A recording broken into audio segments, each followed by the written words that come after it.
Hivi ulifanikiwa kuiangalia hii mechi ya UEFA Champions League ya Arsenal versus Olympiacos?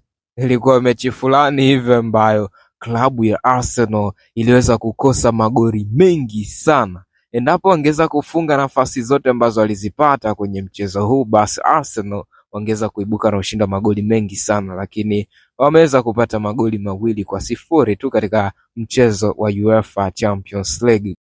Goli la kwanza likiwekwa kambani na Gabriel Martinelli katika dakika 12 ya mchezo, na goli la pili likifungwa na Bukayo Saka katika dakika ya 90 ya mchezo. By the way, zimechezwa mechi nyingi kweli kweli za UEFA Champions League. Newcastle United wakiwa nyumbani kwa Union St. Gilois wamefanikiwa kuibuka na ushindi wa magoli 4-0. Karabakh FK walifanikiwa kuibuka na ushindi wa magoli 2-0 dhidi ya FC Copenhagen. Barcelona versus PSG. PSG walifanikiwa kuibuka na ushindi wa magoli 2-1.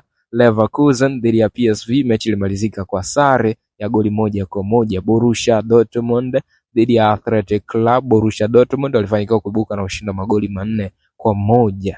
AS Monaco dhidi ya Manchester City, mechi ilimalizika kwa sare ya magoli 2-2. Erling Haaland ameweza kuingia kambani mara 2 katika mchezo huu ambao ulikutanisha AS Monaco dhidi ya Manchester City. Napoli versus Sporting Lisbon. Napoli waliweza kushinda magoli 2-1.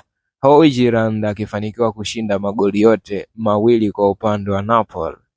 Villarreal versus Juventus, mechi ilimalizika kwa sare ya magoli 2-2. Ni michezo mitatu tu ambayo haikuweza kutoa GG katika UEFA Champions League Oktoba mosi. Bana, ni mchezo gani ambao umeweza kukufurahisha zaidi katika hizi mechi zote?